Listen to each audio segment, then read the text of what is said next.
But money and our psychological attitude to money is a major obstacle to a proper development of technology, enabling it to do what it is supposed to do, that is, to save labor and to produce goods, services, and so on adequately. So I must introduce this with a story which is entirely legendary, indeed quite apocryphal.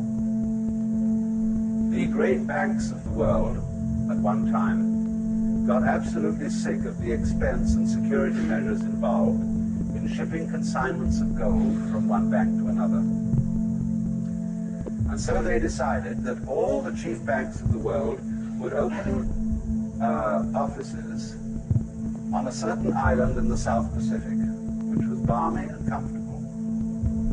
And there they would store all the gold in the world. And they put it in great subterranean vaults reached by deep elevator shafts. And then all they had to do when one bank or one country owed gold to another was to trundle it across the street. And this was very efficient. And it went on beautifully for 5 or 6 years. And then the presidents of the world banks got together and said, let's have a convention out on this island, take our wives and families. So about 7 years from the date of opening, all those presidents and their wives and families went out to this Pacific island. And they inspected the books. And everything was beautifully in order. Then the children said, oh, Daddy, can't we see the gold? They said, of course you may see the gold. And they said to the managers, let's take our children down to the vaults and show them the gold. And the managers said, well, it's a little bit inconvenient at this time, and perhaps the children would not really be very interested. After all, it's just only old plain gold. And the president said, oh, no, come now. They'd be thrilled. Let's go down and see. And there was further humming and hawing and delays. And finally it came out that a few years before, there had been a catastrophic subterranean earthquake. And all the vaults had been swallowed up and all the gold had disappeared. But so far as the bookkeeping was concerned, everything was in perfect order.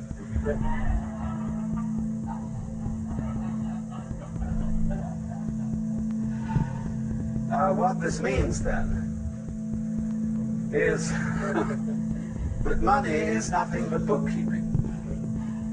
It is figures. It is a way of measuring what you owe the community and what the community owes you. It is, of course, as you all know, a substitute for barter.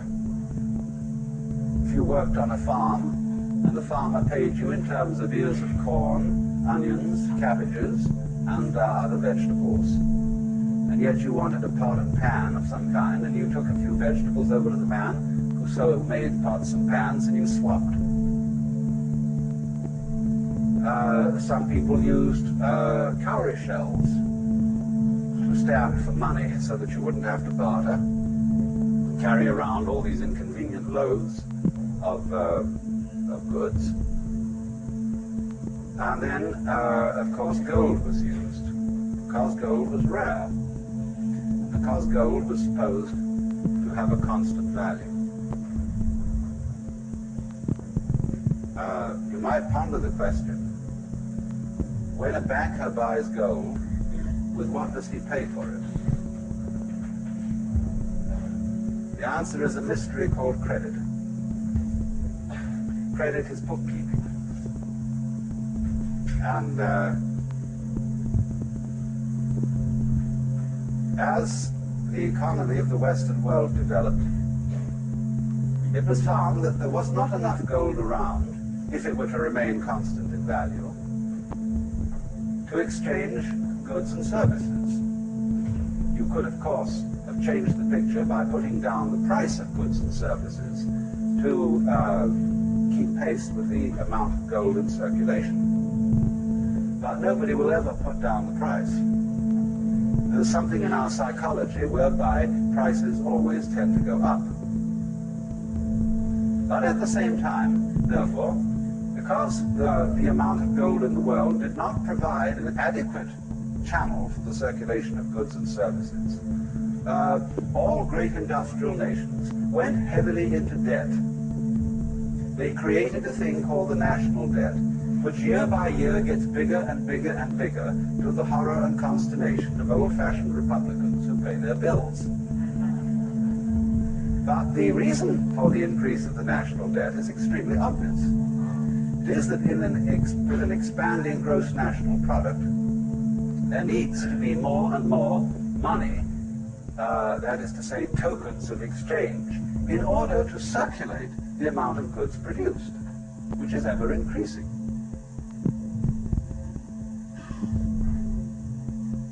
Now, I'm not an economist, and I can refer you to the work of those who really are.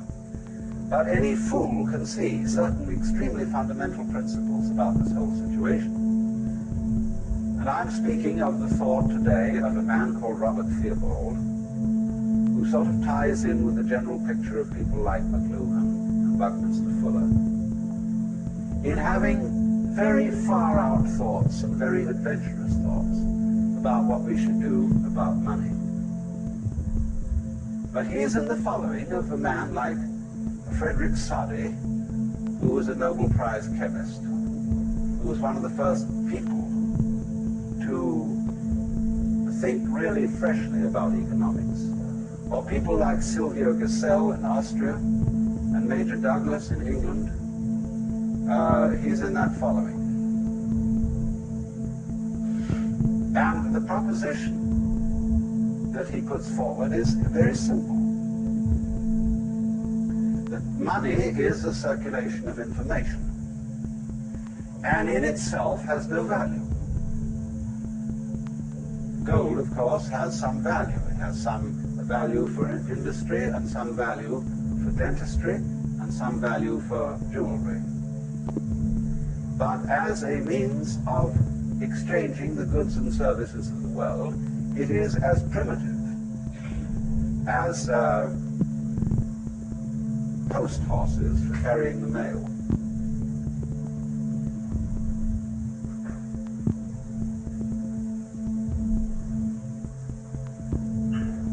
We must recognize then that money is a pure abstraction. I was on a television show a little while ago with Ted Sorensen and Raymond Moley, and they were having a long, long discussion which sounded like something that goes on in a smoke-filled back room of party bosses, where they were talking about the prospects for the Republican Democratic parties in 1968. And then they got onto the question of automation, problems of unemployment that it was making, and the difficulties of transferring workers from this to that when they were only trained for this. Finally, I said, the trouble with you gentlemen is you still think money is real. And they looked at me and some said, someone who doesn't think money is real, because everybody knows money is money and it's very important. But it just isn't real at all, because it has the same relationship to real wealth, that is to say, to actual goods and services, that words have to meaning, that words have to the physical world. And as words are not the physical world, money is not wealth. It only is an accounting of available energy, economic energy. Now, what happens then when you introduce technology into production? You produce enormous quantities of goods by technological methods. But at the same time, you put people out of work. You can say, oh, but it always creates more jobs. There will always be more jobs, yes. But they will be, lots of them will be futile jobs. They will be jobs making every kind of frippery and unnecessary contraption And one will also at the same time have to beguile the public into feeling that they need and want these completely unnecessary things that aren't even beautiful. And therefore an enormous amount of nonsense employment and busy work, bureaucratic and otherwise, it has to be created in order to keep people working. Because we believe, as good Protestants, that the devil finds work for idle hands to do. But the basic principle of the whole thing has been completely overlooked. That the purpose of the machine is to make drudgery unnecessary. And if we don't allow it to achieve its purpose, we live in a constant state of self-frustration. So that if a given manufacturer automates his plant and dismisses his labor force, and they have to operate on a very much diminished income, say some sort of dole, the manufacturer suddenly finds that the public does not have the wherewithal to buy his products. And therefore he has invested in this expensive automative machinery to no purpose. And therefore, obviously, the public has to be provided with the means of purchasing what the machines produce. And people say, that's not fair. Where's the money going to come from? Who's going to pay for it? The answer is the machine. The machine pays for it. Because the machine works for the manufacturer and for the community.